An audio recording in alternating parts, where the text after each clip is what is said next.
കൊച്ചി കോന്തുരുത്തിപ്പുഴ നിവാസികളുടെ ദീർഘകാലത്തെ ദുരിത ജീവിതത്തിന് വിരാമം. വെള്ളം പൊങ്ങിയാൽ മാലിന്യ കൂമ്പാരമാകാത്ത നാട്ടിൽ ഇനി പുതിയ ജീവിതം. ഹൈക്കോടതി വിധിക്ക് പിന്നാലെ പുനരധിവാസത്തിന് ധനസഹായം ലഭിച്ചതാണ് ഇവരുടെ ജീവിതം മാറ്റിമറിച്ചത്.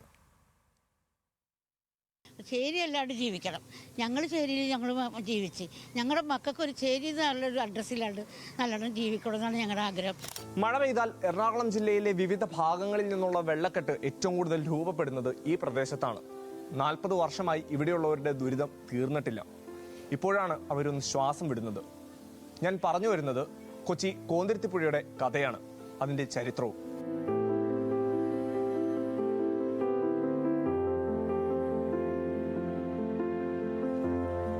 മാനമൊന്ന് കറുത്ത് കോന്തുരുത്തിപ്പുഴ ഒന്ന് നിറഞ്ഞാൽ ഈ മനുഷ്യരുടെ നെഞ്ചിടിപ്പേറും. വേലിയേറ്റത്തിനൊപ്പം വീട്ടിലേക്ക് ഇരച്ചു കയറുന്ന മാലിന്യത്തിന്റെ ഗന്ധമോർത്ത് മനം പുരുട്ടും. പതിറ്റാണ്ടുകൾ നീണ്ട ഈ ദുരിത സാഹചര്യമാണ് അവർ ഇപ്പോൾ മോചനം നേടുന്നത്. വെള്ളത്തിൽ നിന്ന് രക്ഷപ്പെടാനാണ് ഞങ്ങൾ നിൽക്കുന്നത്.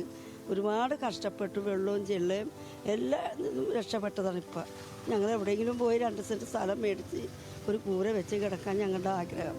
കൊച്ചി കോർപ്പറേഷൻ പരിധിയിൽ കോന്തുരുത്തിപ്പുഴയോട് ചേർന്ന് കിടക്കുന്ന ചെറിയ തുരുത്താണ് കോന്തുരുത്തിപ്പുഴ എന്ന പ്രദേശം. 2000ന്റെ തുടക്കത്തിൽ സർക്കാർ പുറമ്പോക്കിലേക്ക് കടന്നുകയറ്റങ്ങളുടെ ഭാഗമായാണ് ഈ മനുഷ്യരുടെ മുൻ തലമുറ കോന്തുരുത്തിപ്പുഴയിലേക്ക് എത്തിയത്. ഏകദേശം 128 കുടുംബങ്ങൾ പ്രദേശത്ത് തിങ്ങിപ്പാർത്തതോടെ കോന്തുരുത്തിന്റെ വീതി കുറഞ്ഞ് വെള്ളപ്പൊക്കത്തിന് കാരണമായി. വെള്ളത്തോടെയും വെള്ളത്തിനൊപ്പം ഒഴുകിയെത്തുന്ന മാലിന്യത്തോടും പൊരുതി ആ തലമുറ വളർന്നു. ഓരോ ദിവസം കഴിയുമ്പോഴും ജീവിതം മെച്ചപ്പെടുമെന്ന് അവരുടെ മോഹം മാത്രം തുരുത്തിന്റെ ഓരത്ത് ചെളി കെട്ടിക്കിടന്നു. ഭരണകൂടങ്ങളും കാലാവസ്ഥയും മാറി, പക്ഷേ കോന്തുരുത്തി മാറിയില്ല. ദുരിതം പറഞ്ഞും സമരം ചെയ്തും എടുത്ത മനുഷ്യർക്ക് തുണയായത് ഹൈക്കോടതി ഇടപെടൽ. 2025 ഡിസംബറിൽ കേരള ഹൈക്കോടതി സർക്കാർ ഭൂമിയിൽ നിന്നും ജനങ്ങളെ ഒഴിപ്പിക്കാൻ ഉത്തരവിട്ടു. ഒരു കുടുംബത്തിന് 14 ലക്ഷം എന്ന നിലയിൽ പുനരധിവാസ പാക്കേജ് പ്രഖ്യാപിച്ചു. 3 മാസത്തിനുള്ളിൽ ഒഴിപ്പിക്കലും പുനരധിവാസവും പൂർത്തിയാക്കാൻ കോടതി കൽപ്പിച്ചു. രേഖകൾ കൈമാറിയ 80 കുടുംബങ്ങൾക്ക് ഇതിനോടകം തുക കൈമാറിക്കഴിഞ്ഞു. രേഖകൾ സമർപ്പിക്കുന്നതനുസരിച്ച് മിച്ചമുള്ളവർക്ക് പണം കൈമാറും. 20 പേരെ ഒഴികെ മറ്റെല്ലാവരും കോർപ്പറേഷൻ നടപടികളുമായി സഹകരിച്ചു. വീടുകൾ നഗരസഭാ എഞ്ചിനീയറിംഗ് വിഭാഗം ഏറ്റെടുത്ത് പൊളിക്കൽ നടപടി പുരോഗമിക്കുകയാണ്.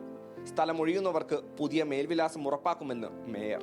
ഇവിടെയുള്ള ആളുകൾക്ക് അവരാവശ്യപ്പെട്ട രീതിയിൽ ഒരു പാക്കേജ് നൽകിയത് കൊണ്ട് തന്നെ ഇവിടെയുള്ള ആളുകൾ നമ്മളോട് സഹകരിക്കുന്നുണ്ട്.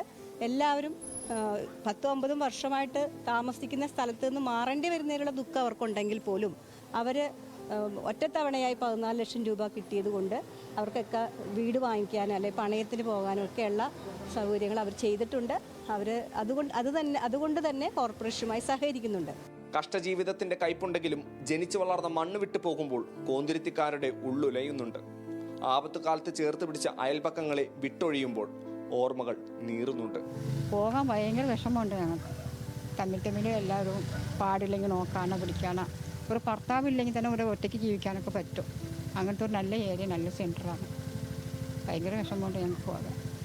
വേദനയോടെയാണെങ്കിലും അവരെ കാത്തിരിക്കുന്നത് പുതിയ യുഗമാണ്. പുതിയ മേൽവിലാസത്തിൽ ഈ 126 പേർ പുതിയ സ്ഥലങ്ങളിൽ.